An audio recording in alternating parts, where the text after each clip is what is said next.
The Somerton Man Cold Case. On the December 1st, 1949, a local jeweler, stumbled over a corpse at the beach of Adelaide, Australia. The corpse had no sign of struggle and had no identification on the body whatsoever. The evidence found on the corpse were some miscellaneous items such as gum, cigarettes, and matches. However, there were other items such as a bus ticket and a train ticket. The train ticket led to Henley Beach, while the bus ticket went to North Glenelg. The bus ticket was unused, while the train ticket was used.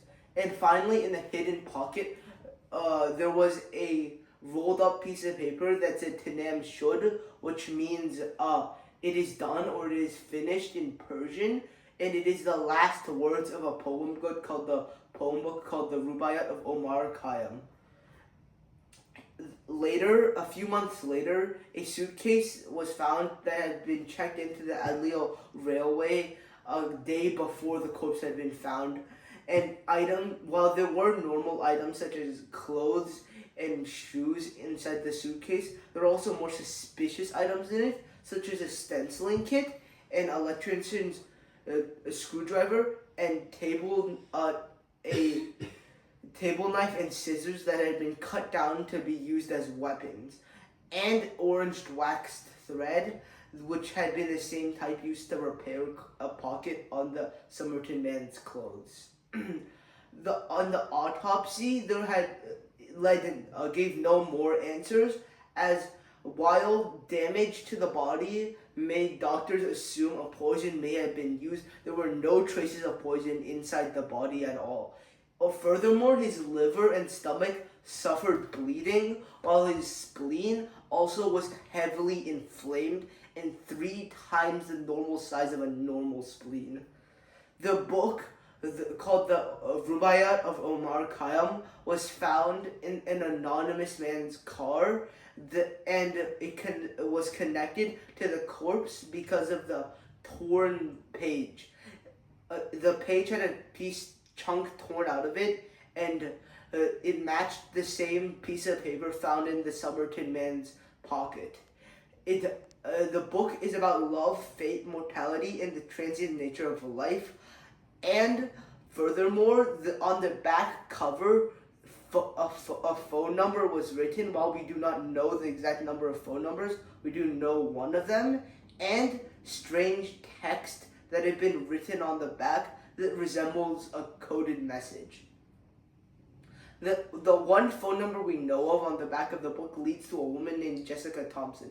She is the owner of the phone number on the back of the book, and a married nurse who served in World War II. She claims to have given a copy of the Rubaiyat to a man named Alfred Boxwell, and when police visited Alfred Boxwell's home, they found him alive and healthy, along with an undamaged copy of the Rubaiyat.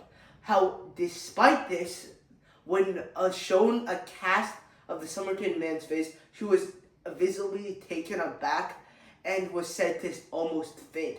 However, due to time, the accounts of what she said about the Somerton man have been lost.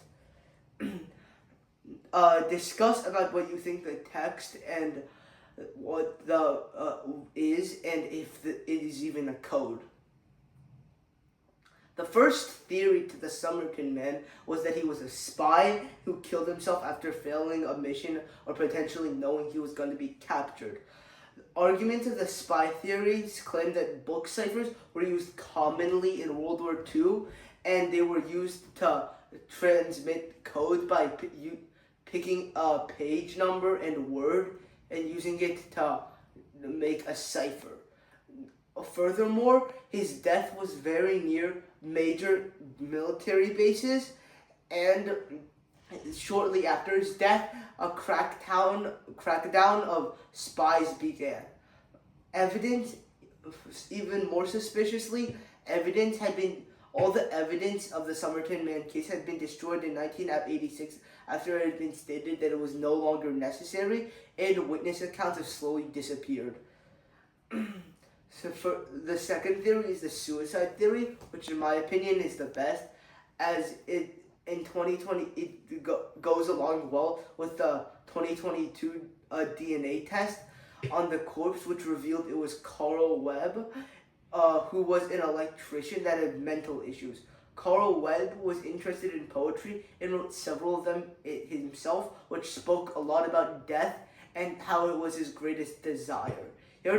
He had already attempted to kill himself in 1946 on a drug overdose, and the lack of struggle on the corpse showed that it may have been intentional. The final theory is the natural causes theory, which states that the Somerton man may have died from natural causes instead of poison. For example, there were no traces of poison, and the damage in his internal organs may have been from some form of disease or injury. Furthermore, his ticket to Henley Beach was unused, which states that he may have been planning to go somewhere else but died on the beach unintentionally. The theories ranked are the suicide theory first, because I feel it has the most amount of evidence and goes along well with the DNA testing. A spy theory still could be true, but it is relatively unlikely due to the lack of evidence and the fact that it may have been made from suspicion of spies in World War II. And finally, the natural causes theory, because there were most likely no diseases that could cause this kind of organ damage, and the code in the book would not make sense. My opinion on how he died is that suicide after a bad marriage, because of the fact that this Carl Webb had a wife, had mental issues, and which caused difficulties in his marriage with his wife, and it eventually led to a divorce. Furthermore, much of his family had died during this time period, during his marriage. Thus, he must have committed suicide after his divorce. The timeline for this is in November 16, 1905, the Somerton man, or Carl Webb, is born. In 1939, his father Richard dies. Then in 1940, October 4th, 1941, he marries Dorothy Jean, his wife.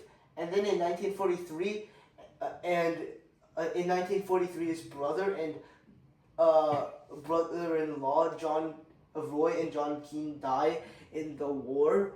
And later in 1946, his mother dies. Finally, in 1947, most likely due to mental issues, he divorces his wife and arrives in Somerton Beach later in the year.